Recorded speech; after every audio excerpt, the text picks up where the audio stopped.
अगर आपके पास इस तरह का नहीं है तो वही 500 समझ लो आपका खर्चा। बाकी आप जब इंडिया में भेजोगे चाहे 30 40 35 हज़ार भेजोगे, आराम से इंशाल्लाह भेज सकते हो। 35 हज़ार भी भेज दिए तो बहुत है। लेकिन भाई मैं ये कहूँगा कि जब आप इंडिया में 1 लाख कमाते थे ना, तब भी आपका इतना मतलब फायदा नहीं होता था इस 30 हज़ार में, जितना आपका बचत हो जाएगा, जितना मतलब काम लिपट जाएगा।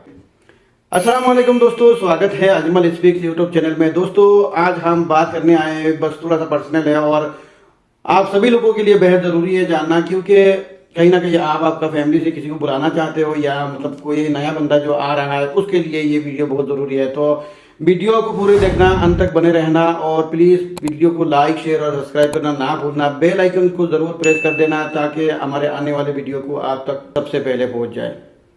दोस्तों जब आप सोचते हो कि मैं अब पैसा कमाने और मुझे पैसा कमाने जाना चाहिए बाहर, नहीं तो अच्छा नहीं लग रहा है घर बैठे हुए, या तो आपको इंडिया में जो कमाते हो उससे आप संतुष्ट नहीं हो, आप और ज़्यादा कमाना चाहते हो, जब इस तरह का ख्याल आपके मन में आता है तो एटलीस्ट आप ये सोचते हो कि मैं सबसे इजीली आजकल क्या करते हैं लोग, सऊदी अरबिया में आ जाते हैं फैमिली ड्राइवर में, घर खाते में, किसी कंपनी में या कहीं और हमें जॉब मिल जाता है हम इजीली, तो हम लोग आ जाते हैं। 70-80 हज़ार पहले लगता था, अब 1 लाख तक पहुंच गया है। एजेंट को ज़्यादा पैसे लेते हैं, ऑफिस से आओ तो 1 लाख 10 15 हज़ार 20 हज़ार ले लेते हैं। अगर आपका कोई फैमिली का रिलेटिव बंदा यहाँ पे है मौजूद तो वो वीज़ा दे देता है आपको, तकरीबन 70-80 हज़ार में अभी भी आ सकते हो।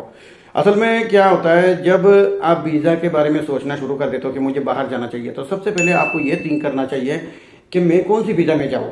अगर किसी फैमिली ड्राइवर में या घर खाते की में हम काम करने जाना है तो सबसे पहले आप ये सोचें कि वीज़ा मुझे ऑफिस से लेना चाहिए या किसी दोस्त से लेना चाहिए, किसी मतलब आ जाए। तो मैं आपको ये कहूँगा, अगर आपका दोस्त यार भाई फैमिली का कोई भी बंदा हो सऊदीया में, तो आप उनसे कहें मुझे एक वीज़ा दे दे, अच्छा देख के, थोड़ा सा मतलब सही देख के। तो एटलीस्ट वो जब आपको वीज़ा के बारे में बात करेंगे तो इतना तो पूछेंगे ना कि इस घर में कितनी ड्यूटी है, इस घर के लोग कैसे, सैलरी बराबर देता है या नहीं, आगे पीछे करता है, तो ये आपके लिए जानना ज़रूरी है। अगर आप ऑफिस में से लेते हो तो ऑफिस वाला आपको कहेगा नहीं 1700 प्लस 200, 1700 प्लस 300, 1500 प्लस 300, इस तरह से कह के आपको वीज़ा दे देगा और यहाँ आने के बाद ऑफिस वाला आपको कोई मदद नहीं करेगा। जब आप इतने पैसा लगा के आ ही जाओगे तो करना ही पड़ेगा। तो ये सबसे पहली बात है कि आप वीज़ा जब सोचते हो वीज़े के बारे में तो ये चीज़ अपने माइंड में सेट कर ले कि मैं अपनी फैमिली रिलेटिव के जरिए जाऊँगा तो मुझे इतना फैसिलिटी मिलेगी और ऑफिस से जाऊँगा तो टाटा बाय बाय। दूसरी ऑप्शन है भाई, अगर आप किसी कंपनी में आना चाहते हो, कंपनी में आपको वीज़ा मिल रहा है, तो यहाँ से अगर कोई दे रहा है तो आज़ाद वीज़ा में आके कंपनी में ज्वाइंट होना चाहते हो, या डायरेक्टली आपको कंपनी का किसी का वीज़ा मिल गया है या किसी ऑफिस से वीज़ा लेके आ रहे हो कंपनी, तो सबसे पहले आपको ये देखना चाहिए कि जिस ऑफिस से मैं आना चाह रहा हूँ वो ऑफिस वाला मुझे कौन सा वीज़ा दे रहा है, फेक दे रहा है कि ऐसे ही किसी कंपनी का मतलब सप्लाई वाले का दे रहा है, उधर जाके मुझे काम मिलेगा नहीं मिलेगा, सैलरी का रिस्पॉन्सिबल होगा। अगर ये कहेगा कि तुम उस सऊदी में जाओगे और जिस दिन तुम एयरपोर्ट में उतर गए हो दूसरा दिन से तुम्हारा ड्यूटी शुरू, तो वो सही है। अगर ये कहेगा नहीं तुम जब काम पे लग जाओगे जितना दिन काम करोगे उतना सैलरी बनेगा, तो भाई कंपनी सप्लाई वाले आपको बुलाते हैं और आने के बाद अगर साल में आपने 3 महीना काम किया तो 3 महीने की सैलरी मिलेगी, अगर 12 महीना किया तो 12 महीने का सैलरी मिलेगी, नहीं तो नहीं मिलेगी।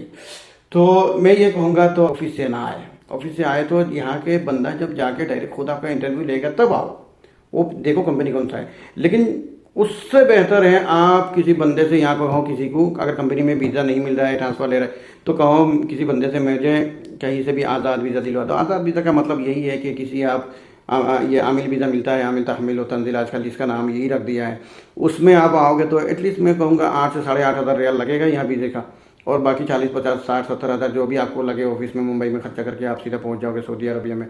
तो समझ लो 2-2.5 लाख तक आपका टारगेट रहना चाहिए, इतना आपका खर्चा हो जाएगा। और यहाँ पे आने के बाद इंशाल्लाह आपको ट्रांसफ़र करा लो 2200 सैलरी में, अगर आप सही वाला कंपनी काम करते हो तो इंशाल्लाह इतना मिल जाएगा। तो 4-5-6 महीने लग जाएंगे आपके पैसे निकलते निकलते। ये हो गया दूसरा ऑप्शन। तीसरा ऑप्शन भाई ये है कि जब आप सऊदी में पहुँचते हो तो यहाँ जिस दिन आप पहुंच जाओगे उसी दिन से आपके मतलब साथ कोई दोस्त या भाई या रिश्तेदार, कोई भी एक फैमिली रिलेटिव का बंदा होना ज़रूरी है। कोई आपको खाने पीने में कोई परेशानी होती है तो वो आपका देखभाल करे, जैसे कि पैसे की ज़रूरत है वो आपको पैसा दिलवा दे, आपको खाना भूख लगी है खाना नहीं है तो वो आपको खाना खिला दे, या तो आपको किसी कंपनी में काम पे लगवाना है वो बात करे, वो काम सर्च करे आपके लिए, क्योंकि आपको अरबी नहीं आती होगी तो आप नए बंदे आए हो तो आप कैसे करोगे। तो ये आपके लिए जानना बहुत ज़रूरी है कि आपको रोम देखना ज़रूरी है, आपके एक मतलब फ्रेंड की ज़रूरत है आपकी, मतलब जब तक आपको इकामा नहीं मिलेगा तब तक आप बाहर नहीं जा सकते हो, लेकिन अगर पुलिस पकड़ लेगा तो मुश्किल होता है, थोड़ा परेशानी होती है। तो ये सारा कुछ आपको जानना चाहिए, ठीक है।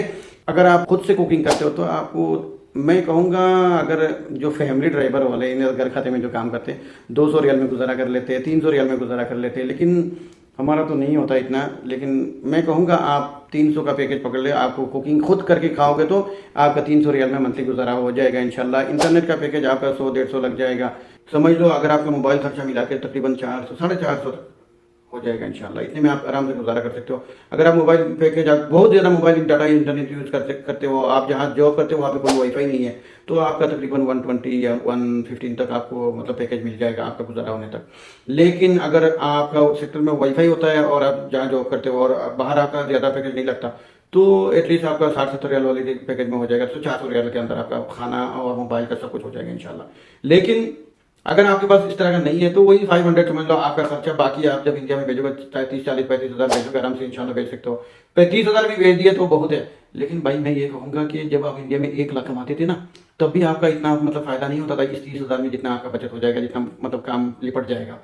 जिस दिन आप प्रदेश में आ गए हो और आपका नाम लग गया परदेसी और आप यहाँ से पैसे घर भेजने लगे हो, भाई आप ATM मशीन बन गए हो समझ लो। आपका खुद का दिल नहीं लगेगा। जब आप घर जाओगे तो आपको लगेगा यार मैंने ये क्या कर दिया है। बाहर गया हूँ, पैसा कमाया हूँ, और जब तक वहाँ पे था इज्जत थी, मतलब आराम से पैसा था और बिंदास घुमा फिरा ऐश किया कि फैमिली को सब कुछ, जो जिसने जो मांगा उसको वो दे दिया। लेकिन आप जिस दिन घर चले जाओगे, जिस दिन आपके पास पैसा खत्म हो जाएगा, उस दिन आप किसी से कुछ मांग के देखना, खत्म भाई, पैसा खत्म, यार खत्म। जब तक आप कमाओगे तब तक आपका जिंदगी है। जिस दिन आप कमाना छोड़ दोगे और नहीं कमा पाओगे, घर चले जाओगे, उतना बोरिंग लाइफ होगा। आप सोचोगे मैं इंडिया में जाके सेटल हो जाऊँ, लेकिन हो नहीं पाओगे। क्योंकि आप यहाँ पे कमाते थे, वहाँ जाने के बाद आप सिर्फ खर्च करोगे। जो आपके पास जमा था वही जाता रहेगा, आने वाला नहीं रहेगा। हाँ एक बात है, अगर आप यहाँ रह के अगर आपने थोड़ा बहुत अपना बना दिया ना, तब सलाम वालेकुम टोकेंगे आपको। चले फिर, बहुत हो गया आज के लिए, इतना ही। इंशाल्लाह आगे हम फिर बात करेंगे। अस्सलाम वालेकुम वरहमतुल्लाहि वबरकातुहू।